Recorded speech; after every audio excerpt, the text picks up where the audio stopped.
Sir ಇವತ್ತಿನ ದಿನ ನಾವು ನಿಜ ಹೇಳ್ಬೇಕಂದ್ರೆ ಬಹಳ ಕಷ್ಟದಲ್ಲಿದ್ದೀವಿ. ಆದ್ರೆ ಇವತ್ತು ನಮ್ಮನ್ನ ಅವ್ರು ಬರ್ಮಾಡ್ಕೊಂಡಿದ್ದ ರೀತಿ ನೋಡಿದ್ರೆ ನನ್ ಮಗಳು ಸೆಲೆಬ್ರಿಟಿ ತರ ಟ್ರೀಟ್ ಮಾಡಿದ್ರು. ನಾನು ಇವ್ರಿಗೆ ಎಷ್ಟು ಥ್ಯಾಂಕ್ಸ್ ಸಾಲಲ್ಲ. ಎಷ್ಟೋ ಜನ ಬಡದಾಡ್ತೀವಿ ಧರ್ಮ ಜಾತಿ ಮತ ಅಂತ. ಇದನ್ನೆಲ್ಲ ನೋಡಿದ್ರೆ ನಾವೆಂತ ಹೇಳಿದ್ರು ಸರ್, ನಾವೆಲ್ಲ ಮಾನವೀಯರು, ನಾವೆಲ್ಲ ಭಾರತೀಯರು.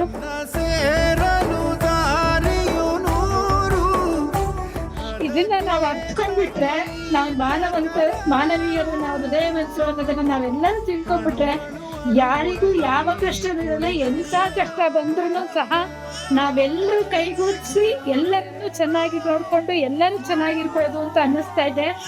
ನಾನು ಇವ್ರಿಗೆ ಎಷ್ಟು ಯಾವ ತರ ಥ್ಯಾಂಕ್ಸ್ ಹೇಳ್ಬೇಕು ಗೊತ್ತಿಲ್ಲ ಸರ್ ನನಗೆ. ತಮ್ಮೆಲ್ಲರಿಗೂ ಸರ್ ನಾವು ಯಾವತ್ತಿಗೂ ಚಿರಋಣಿಯಾಗಿರ್ತೀವಿ. ನಿಮ್ಮಗಳ ಉತ್ಥಾನವನ್ನ ನಾವು 7 ಜನ್ಮ ಎತ್ತಿದ್ರು ತಿಳಿಸಕ್ಕಾಗಲ್ಲ ಸರ್. ಇವತ್ತು ನನ್ನ ಮಗುನ ತಾವೆಲ್ಲರೂ ನಿಮ್ಮ ಮಗು ತರ ಟ್ರೀಟ್ ಮಾಡಿ, ದುಡ್ಡಿಂದು ಸೆಕೆಂಡರಿ ಸರ್. ಅವ್ರು ನಿಮ್ಮೆಲ್ಲರ ಆಶೀರ್ವಾದದಿಂದನೇ ನನಗೆ ನನ್ನ ಮಗಳು ಉಳಿತಾಳೆ ಅನ್ನುವಂತಹ ಭರವಸೆ ಹೆಚ್ಚಾಗಿದೆ. ನಿಮ್ಮೆಲ್ಲರಿಗೂ ನಾವು ಇಲ್ಲಿಂದಲೇ ನಮಸ್ಕಾರ ಮಾಡಕ್ಕೆ ಥ್ಯಾಂಕ್ ಯು.